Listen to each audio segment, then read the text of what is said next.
Cindy, what an absolute pleasure. Thank you for joining us today. I was so excited to talk to you. I've never spoken to a firefighter, so this is going to be interesting today. But before we get to that, when did you decide you wanted to become a firefighter? Well, I wasn't a child deciding that I was going to become a firefighter. I was actually in my late 20s, and I had a boyfriend who I put through, he was a forest ranger, and I was a waitress, model, bank teller. I did all kinds of work. So I was not 18 years old or younger, but I put him through fire school, and I always worked out, loved working out, and I would go to the firehouse and, I was getting to the point in my life where I needed to make a decision, a career choice, because waiting tables was just, I was getting to the end of my rope with that, age wise, and just, choices career wise. I wanted something that meant something. And so I would go in and have dinner at the firehouse with him, like most women and wives and girlfriends do. And I was expressing my my fear of, working in a tower for 25 years and collecting a watch at the end of it, going, was that all there is to my life? And the chief said, you need to become a firefighter. And I said, you're crazy. And he said, Wait, so and hold on. What did he explain that? Like, why did he say that? because he knew that was incredibly fit. I ran, I jumped rope, I still do, worked out with weights. So I was in great shape. I have a I have a B personality. I love people, and I would come to the firehouse to see my boyfriend, and he just said, you should think about becoming a firefighter. It's an up and coming field for women. Now this was 1985. Oh, wow. So, I just kind of looked at him like, no, you're nuts. But I would go into the firehouse and I looked down, you always have a big table where everybody eats dinner, right? And it's Huh. all men. It's all guys. I knew them. And so I waited for them to start laughing like, oh, come on, you're crazy. And they didn't, Oh, wow. none of them. They started saying to me, yeah, you should. You're in better shape than most of us. Oh, We'll wow. help you. Come into the firehouse.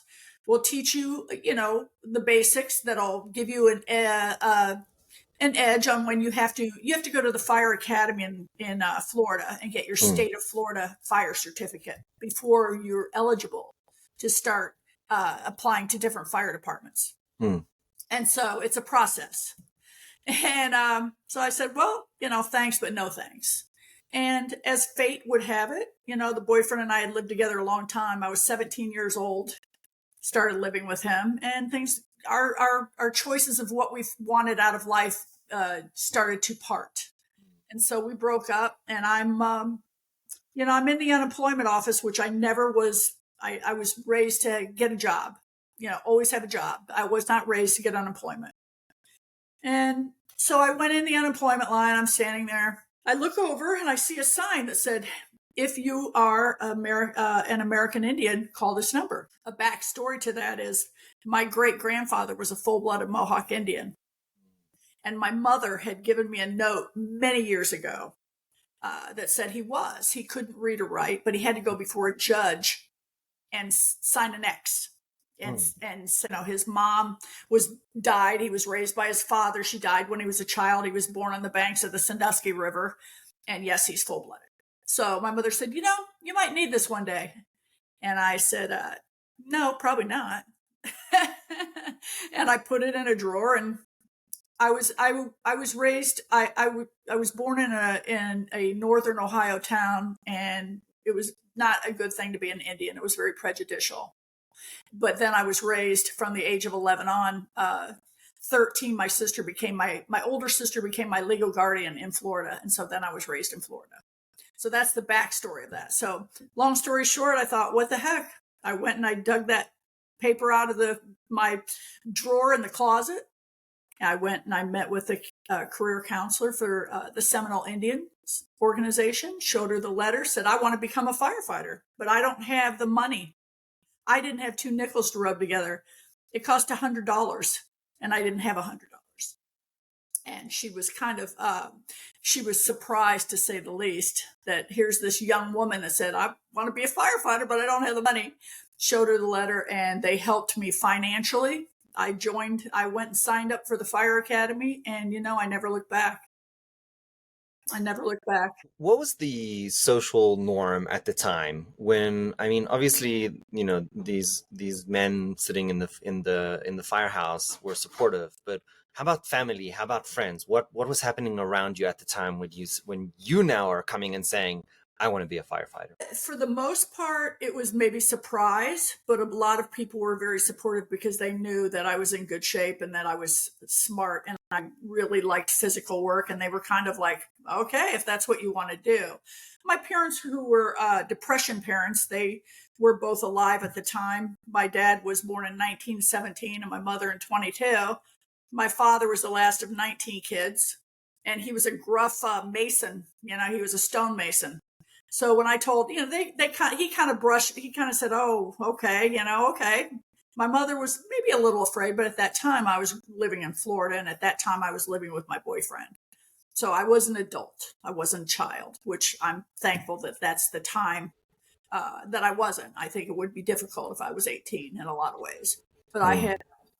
had a job of the week club. I'd worked a lot of jobs since I was 15, and I wasn't some newbie out there. You're always going to get challenged. I tested for a year with different departments. And so different departments at the time, you had to physically go apply, put in an application. They gave a physical agility test, a written exam, an oral exam, and then they put you on a list for 6 months.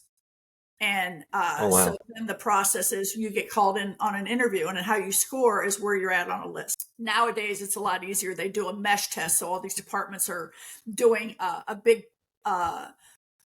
big pile, one test for maybe 6 departments, as opposed to this was the time when there wasn't internet, there wasn't any of that. So you went to the fire academy. Once I did pass the fire academy, it was tough. I was the only woman, and passed that and loved it. But they would have a cork board with all the possibilities to test for different departments. And so you would write everything down physically, call them up, go there, do the test. So it took me a year, and I knew that I was living down south in the Fort Lauderdale area. So I kind of limited my choices to Palm Beach, Miami, or Fort Lauderdale or Broward County.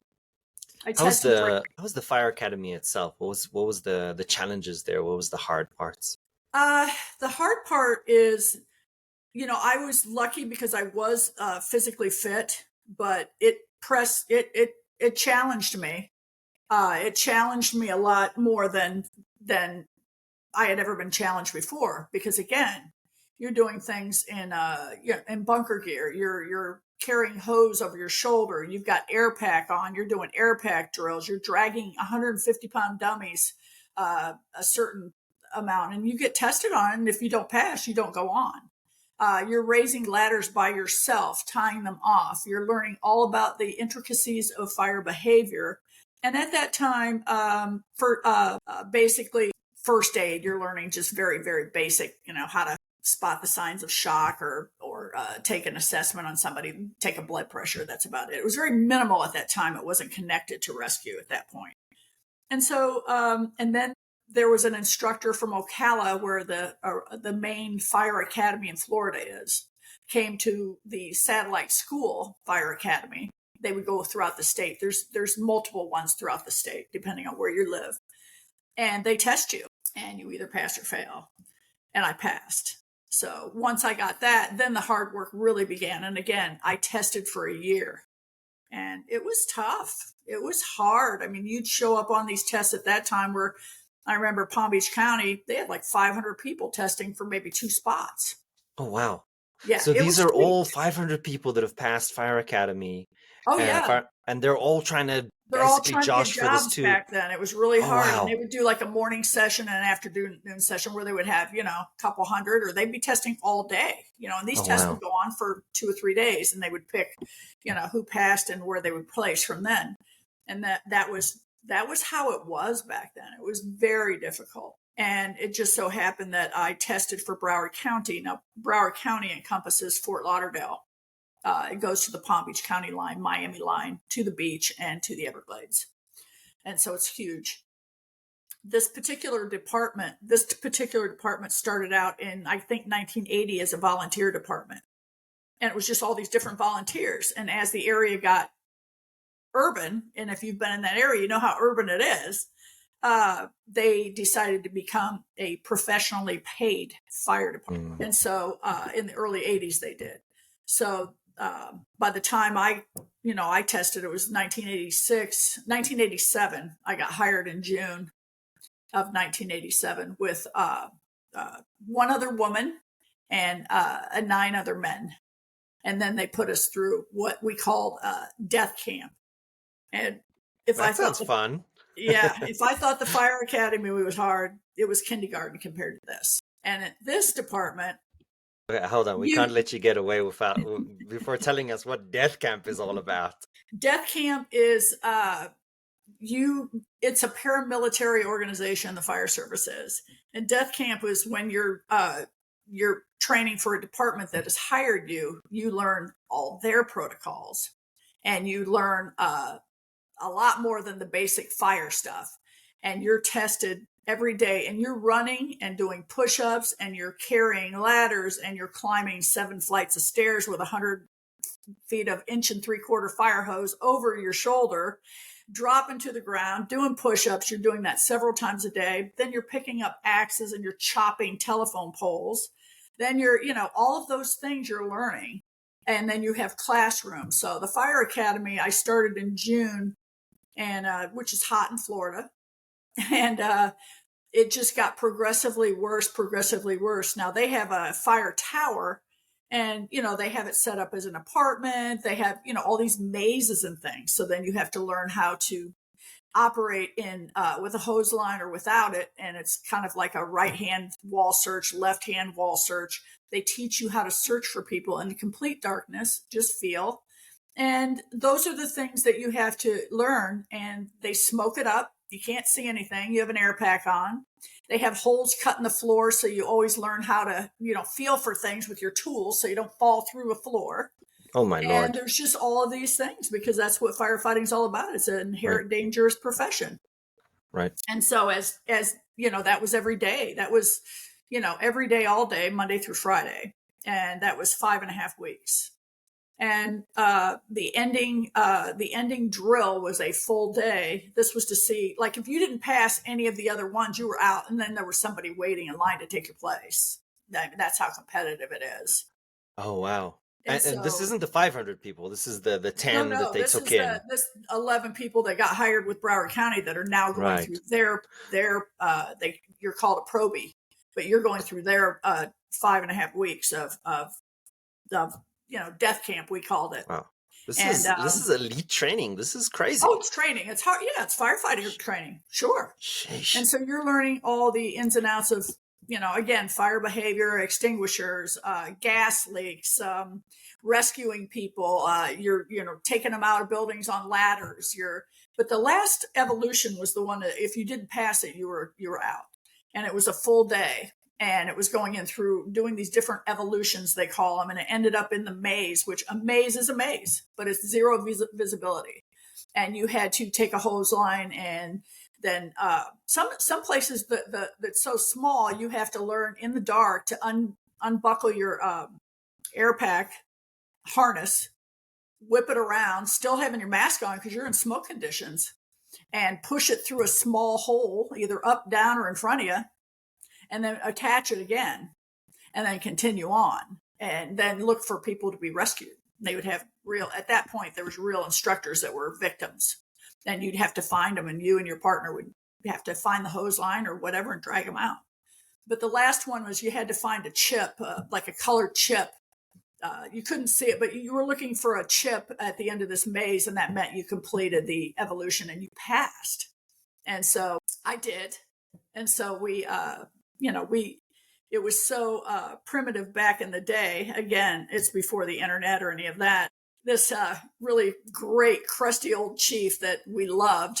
We loved him because we did stuff you can't do today, but there was all hay. They would burn hay, and he would take buckets of mineral spirits and throw them on the hay and light them up. And if you didn't come out of the building with your helmet melted, you weren't a firefighter, or just black, you know. But anyway, he put there's 3 shifts because you work 24 hours in the firehouse. It's 24 hours on and 48 hours off. Not all departments, but that's how most of them work. So he put A, B, and C shift, which is Alpha, Bravo, and Charlie. And he put A, B, and C written on little scraps of paper, and he put it in a hat. And he said, "Okay, you passed. So reach in, and whatever piece of paper you pull out, and you open that up, that's your shift." And so I pulled it out, and I had Alpha A shift. And so then I started, and people don't realize you're a probie. That's what they call. You've heard it, I'm sure, on the shows. You're a probie for the first year of your career. And so you're tested by different officers throughout the year. And if you're smart, you're a sponge. You're checking out the truck before you get on shift. You know where everything's at, and you test. And if you fail a test again, the officer writes you up. You're gone. You have no union representation. You are gone. Oh, wow. And so at the end of that year, then you become a rookie for 5 years. But in the meantime, to be an EMT was like the golden goose because we were separate. Broward County had Broward Fire, Broward EMS were the paramedics, and they were contracted to different cities within Broward County's borders. So what happened is the minute I got hired, I signed up for EMT school. So I was training all day long, black and blue, driving a Volkswagen that used to break down all the time, driving to EMT school. And so I became an EMT as well. And that was a raise. And of course, job satisfaction. And so I started going to school for my fire officer 1 degree and got that. And, this is throughout the years. In the early 90s, Broward Fire merged with Broward EMS.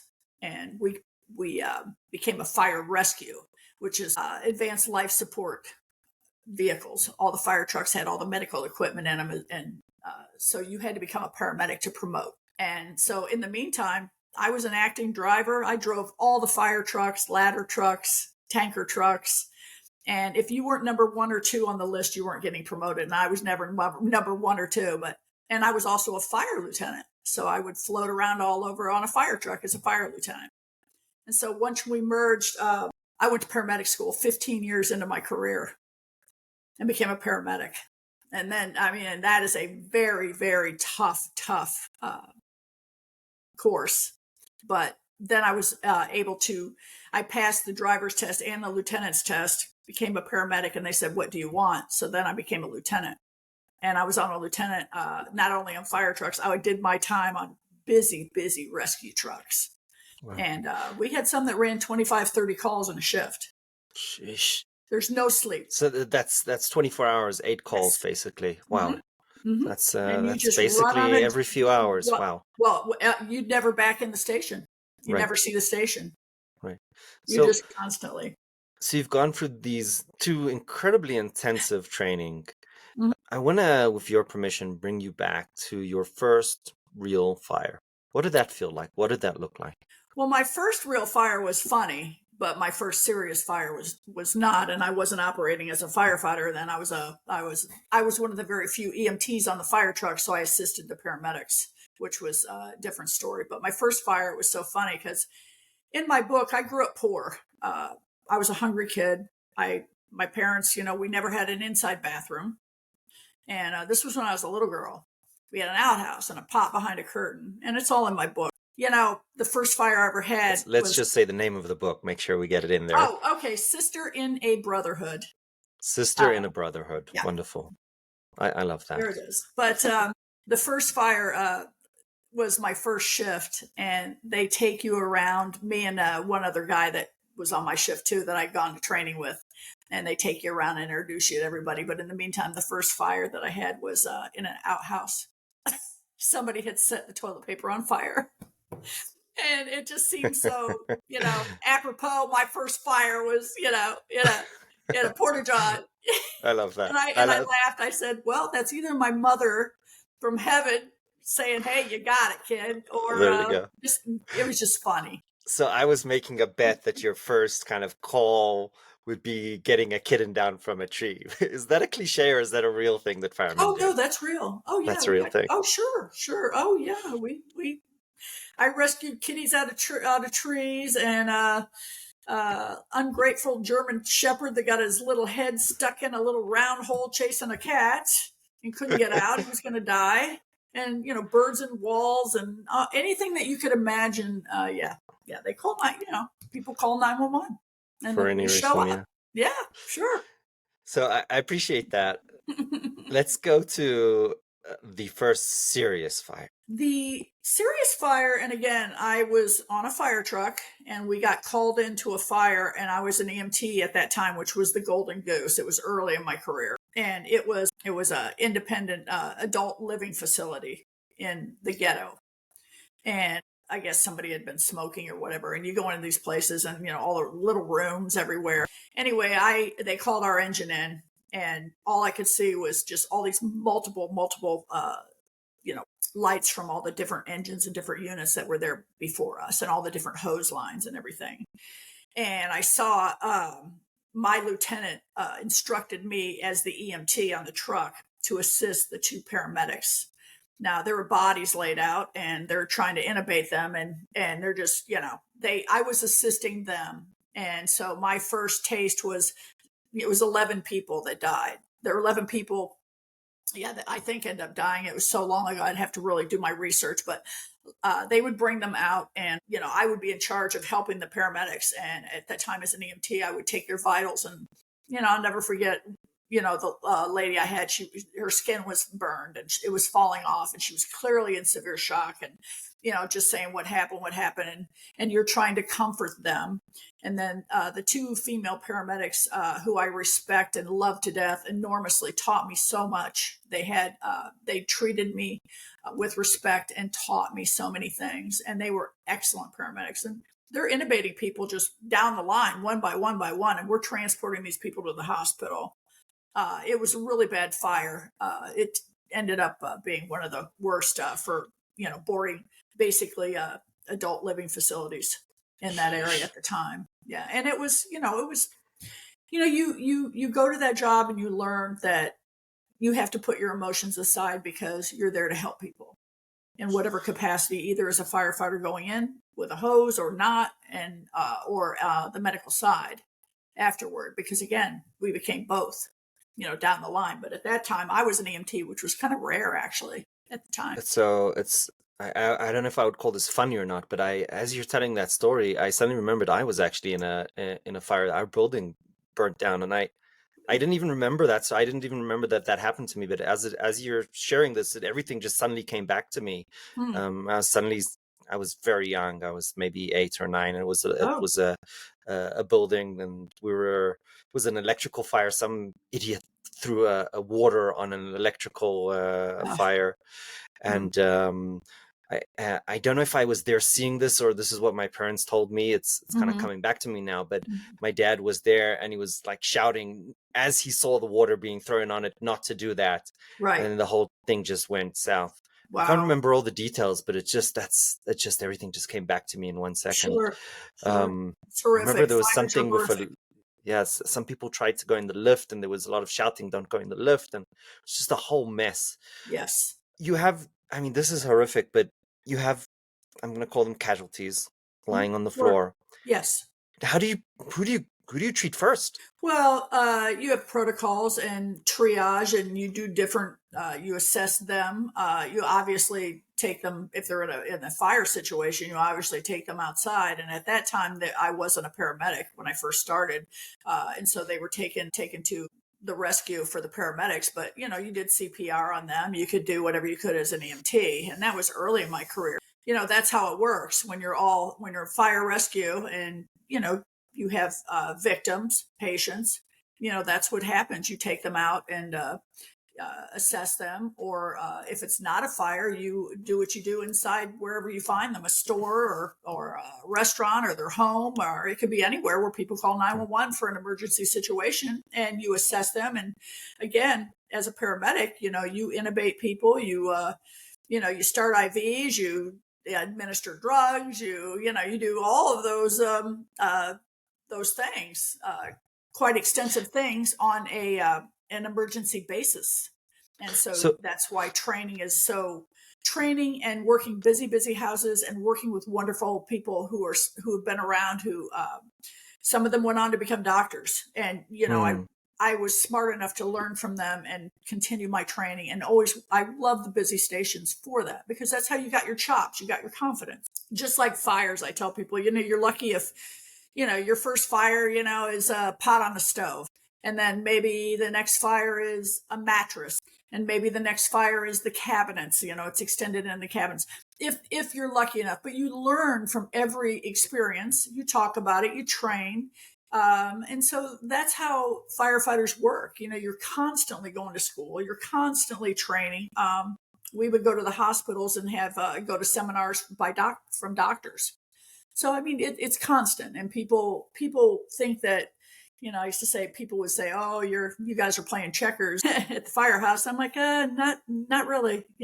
I mean, some stations you don't get sleep and you learn from that, and other ones you do. right. You're able to cook together and get a good night's sleep. But there's a lot that you even do in a fire station besides run emergency calls, and Hmm, people don't realize that you're checking hydrants, you're conducting inspections, you're looking at buildings and talking about them. What would happen if this caught on fire? You're learning. You're looking at buildings being built to see how they were built.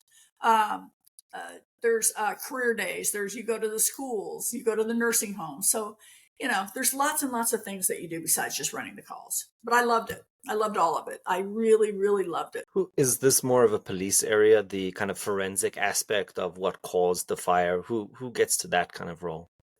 It would be the fire marshal, and Hmm, they show up, but they show up if it's a fire of any significance, and find the origin. You learn basic things. You learn basic things as a firefighter when you're training and when you're going to school about fire behavior hmm, and to look for that. But most of the time that you wait for the fire marshal to show up, and again, if you're smart, you learn from them, if you can, and talk to them. hmm. So If you think through historically, what were the most significant surprises that kind of shocked you? If it's human behavior, if it was interacting with the public, or maybe on the job, what were the big things that you never expected that you learned? I think I don't know how big it is, but again, I grew up as a poor kid, and you know it used to amaze me kind of to run calls on people that had so much more in areas than I would never have had. I could have not even dreamed of having. And how maybe not all of them, this is some of them. Like, again, you can't put everybody in one category. Around how cavalier they were with actually, either their things or maybe their children. They'd give their 16-year-old kid a $100,000 Mercedes for their birthday, and they'd be driving crazy around. And we ran a few calls where they hit the yard people. They just ran them down. And you're just like thinking, oh my god, just thinking maybe their expectations of take off your shoes before you come in my house, and we're like, no, we don't do that. We don't take off our shoes. You called us, we're not doing that. And then things that I've always known. My mother insisted you could eat off the floor. I grew up in a household we didn't have anything, but you could eat off the floor, and what you had you kept nice. And so again, it reconfirmed that money has nothing to do with class and integrity. And I worked the worst of the worst hoods, and would go into these wonderful homes, and they were the same. They were wonderful people, and you really see. God, these little kids, man, you talk about tough as the little kids that are growing up in those environments. They have to be. And so I don't know that any of that shocked me because again, I was 30 years old when I got hired, and I turned 31 2 months later.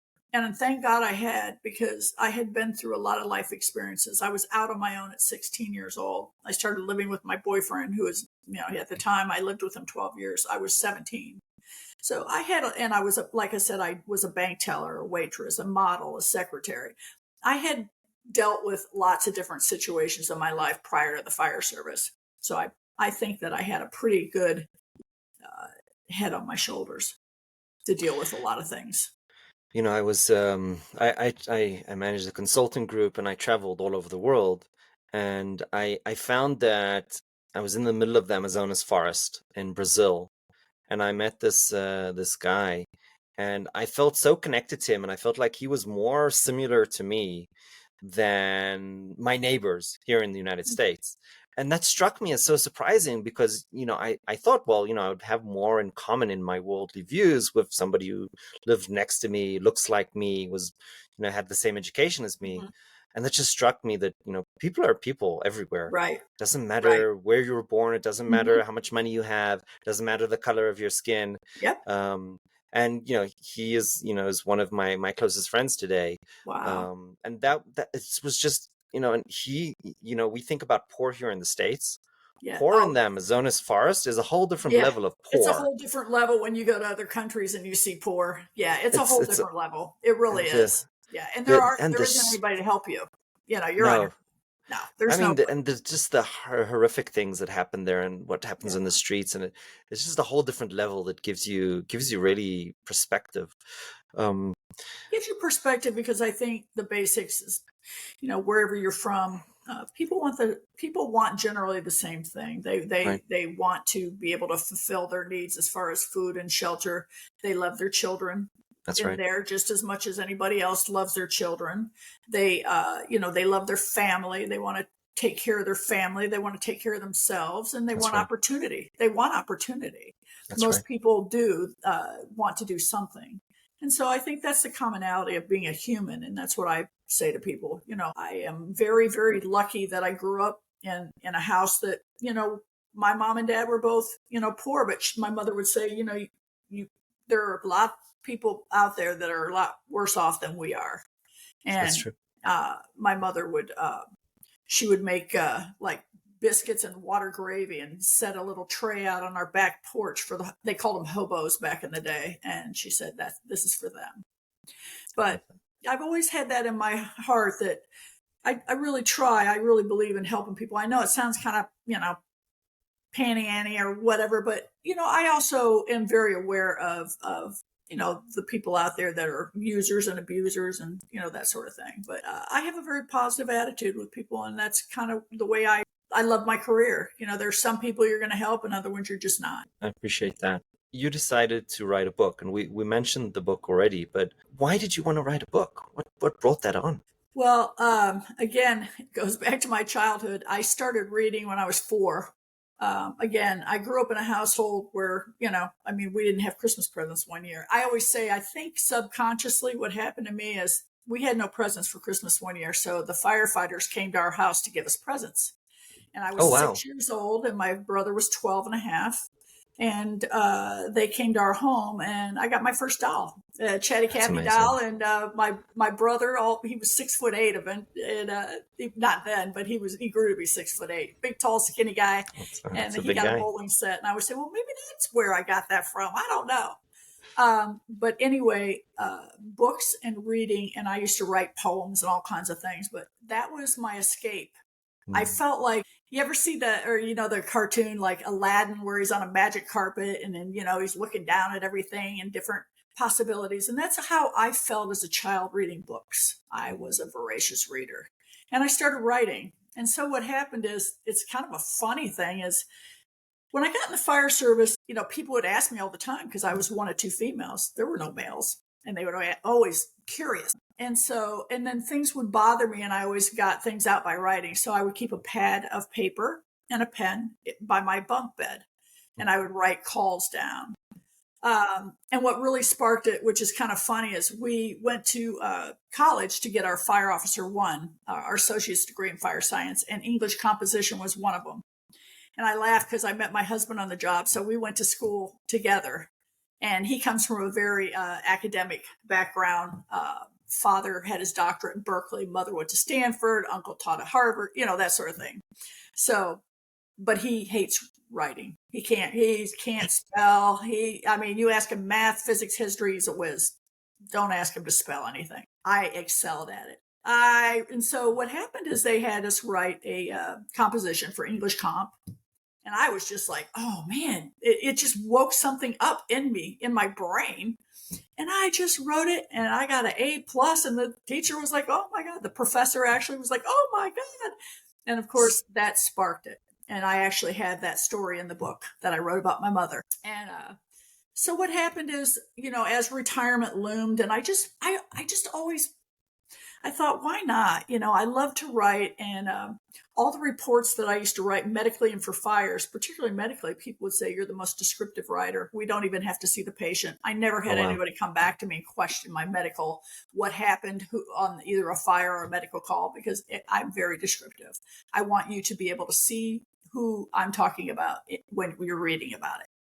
And I've had people so I decided, long story short, I thought about writing a book, and it's one thing to say you're going to write a book. It's a whole different animal to write a book. And so Absolutely. I was lucky enough, 3 years, my nephew was friends actually with an editor, very, very well-known editor in Austin, Texas. And I kept saying, I wonder if she would be interested. He's like, she has no time. She has no time. So Mm, finally, I started doing research in the way that you present yourself to potential editors is you write what they mm, call a query letter, and it's a one-page resume. What your book is, target audience, who you are, what you hope, to gain, the whole thing in one mm, letter. mm. And I wrote that. And finally I said, I'm going to start sending these out. And he said, well, wait a minute. Let me just ask her if she'd be interested. She might have a break. Now, this is 3 years later. Sent it to her. She immediately called me and she said, yes, I want to Oh wow. become your editor. You are a storyteller and a writer. I was thrilled. But it took like 12,000 word stories, compilation of stories. And I worked with her a year, and she would push and pull me and say, no, you can't put that in there, and no, and I'm pushing you on this, you need to expand. And I learned so much from her. She's amazing. And so that turned into a very good manuscript, and then I was turned over to another set of editors. I worked with proofreader editors, illustrators. That was another probably 6 months. Then in the meantime, as you know, if know anything about it, you have to get someone to do your book cover, and I help design it. You have to do all the legalities like registering it. There's a lot to it that people don't realize. And I always say I did not write the book. Again, I wrote the book because I genuinely wanted to get my story out there to inspire young people, young women in particular, to, hey, it doesn't matter where you come from. If you put in the hard work, and if this is something that interests you, know that it's going to be a hard road. But if you're willing to put in the work, go for it. It's one of the most rewarding careers, in my opinion, that you could do to help serve others. And so the book came out, and I ended up winning a bronze medal for Indie Awards and a couple other things. And I've done some podcasts, a lot of podcasts, which I didn't know how I'd do in the beginning, but I found I'm very comfortable with it, which has worked out. I like that. Wonderful. Done some book readings. So my book is out, and again, I'm proud of it. I'm working on something else now that I think is kind of interesting that I'm going to start doing, that I've been working on. I mean, I think a lot of us don't understand how difficult it is to publish a book. It is truly a feat. I mean, it's no surprise to me that, everything you've gone through to become and be a firefighter, that you can overcome writing a book, but it truly is a challenge. I have a difficult question for you. Okay. What would you tell 20-year-old Cindie? Ooh, I would tell 20-year-old Cindie that life is going to get better with hard work, that where you think you are at the age 20, because at 20, I really had no, I was just working jobs that just to get a paycheck. I was living with a boyfriend that, again, a 17-year-old love is a lot different when you're 30. So you mature a lot. And I always had this. People ask me all the time, where did this inner strength come from? And I said, I've always had that very strong inner strength. And again, I feel very fortunate that I didn't find the fire service till I was 30, as opposed to 18-year-old, 20-year-old girl, because there are a lot of distractions and a lot of people that will try to sway you one way or another for their own gain. That could be true for probably a lot of professions. But I had been wise enough to, go. I had gone through a very traumatic thing when I was 6 years old. I was molested by a neighbor boy, and my parents didn't know it. And I was only 6. My oldest sister came home. I had a sister that was 16 years older than me, and my sister that raised me was 11 years older than me.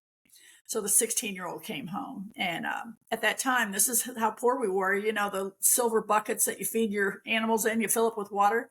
That was my bathtub. So my mother heated up water. My sister was, bathing me, going, something isn't quite right. So started the wheels spinning. I ended up sitting in a courtroom at 6 years old in front of a full jury of people telling my story. It really affected me. I was messed up for a long time, and my parents were the type of people that if you don't talk about it, you'll forget about it, because it wasn't talked about in those days. It really affected me pretty deeply until probably my 20s. And I had a girlfriend, she was my best friend, and she said, "You're going to counseling." And I said, "I don't want to go to counseling." She said, "Oh, you're going to counseling." And she introduced me to a counselor, and he probably saved my life, really. But so that's kind of a backstory that's in my book as well. That, I went through a lot of hardships. But again, at 20, I just was sort of floundering out there. But I would tell myself, you know what, just keep your nose to the grindstone and your eyes forward, and really look around at opportunities and really think, the job that you think about, what inspired you, or what you have passion about, and don't let anyone deter you. And you're not always going to have success right away. At least I didn't. But, just have that integrity and have that drive that you can take it day by day and accomplish what you want. And my mother, who was sixth grade educated, would tell me, she'd say, I'd say, Mom, I think maybe I'll go to school. She said, "Well, we can't afford to send you, but if you ever wanted to go, you could go. You'd have to work hard." And I say, maybe I'll go to school. She goes, "Listen, let me tell you something." She goes, "You need to start and decide, because before you know it, 5 years will come and go. And if you don't start now, just think, if you start now, look where you'll be in 5 years. But if you don't, then that Right. 5 years later have come and gone, and you're still going, oh, I think I might want to go to school, or I might want to do this." And that stuck with me as well. That's such an important message. I get to advise and help people from all walks of life. I'm not wearing my blazer today, but when I do, I have my Rotary pin and I have my Duke of Edinburgh Award, which is a less known movement, but it's also about community service. Mm-hmm. And I share my story, which is a stupid one. I mean, I had There are dyslexia. I no still, stupid stories. Stop it. well, it's I had dyslexia, and I basically, I brought my test home and I just tore it up because I was so ashamed that my math was so bad, and I didn't want to show it to my mother. Um, and but to your point, at some stage, I can't remember how I came to this conclusion, or if some told you, if there was a teacher, I don't know what, but I came to the understanding that where everybody did, question number 10 and 15 and 22, I had to do 1, 2, 3, 4, 5, 6, 7. I had to do every single one of them. Mm-hmm. I just had to work 10 times harder than anybody else. Yeah. And at some stage I understood, and even just telling the story, I feel the goosebumps. I understood that hard work bears interest over time that multiplies. And if you work harder today, tomorrow, over years, it just creates such an advantage for you that it doesn't matter where you started from and how disadvantaged you were. If you just keep at it and you take one step at a time and one day at a time, you can really get almost anywhere. And one of the points is, I recall that when I was in college, people came to me to get help with their math and computer Wow. science, and they didn't go to the teacher. In fact, I was doing with a couple of my friends stuff so complicated that they came to us to advise, because the teacher didn't know how to help. And that to me has always been an important lesson, and that's what I share. Like, you can go anywhere, just take one step at a time. As long as you do that every day, year in, year out, you will exceed anybody else who had any kind of intelligence or whatever Yes. advantage. Hard work will take you further. So I just feel so inspired by the story that you shared, and it really, it resonates with me, and I'm sure as it will resonate with our audience. I Cindie, hope so. I hope so. I'm sorry that you had to go through the, the adversities that you share, but I am appreciative that you are vulnerable to share that with our audience. And I'm hopeful that there is, people out there that may hear this and may find the courage to take the right steps on their path I hope towards so. healing and strength. So I do appreciate your vulnerability greatly. One of the things we do, and as a host, I try to never talk, but this is just, I'm the guy who asks the questions, not share the stories. But one of the things we do in Rotary, it's called RILA, Rotary Youth Leadership, and we have a session. It's called "You're Not Alone," where it's kind of a sharing session. And this topic, it always brings me to tears and shocks me. But this topic of abuse always comes up multiple Mhm. times. Yeah, Um, it's just so hard to believe that this thing has any could even exist, but it it's happening does. all the time. Mhm. And then last week we spoke to a border patrol, and he was telling us about sex trafficking and children, Oh and then yeah. they harvest the organs, and I was just, Oh yeah. it's Yeah. it's it's even hard to even digest when people say the words. You're like, no, that can't be a real thing. Um, but Unfortunately, there's a lot of horrific things that go on in the world. You just have to, uh, hopefully do what you can as an individual to, again, like you're getting your message out. Hopefully, I am to inspire people to, that's right, you can't change the world or help everybody in the world, but if you change one one person, person, and that's a step forward. absolutely. Cindie, thank you so much. I appreciate you. And we're going to say the name of the book one more time so everybody goes out and gets it. It's called Sister in a Brotherhood. Wonderful. Thank you so much, Cindie. I appreciate you. Thank you so much, Ari. What a pleasure.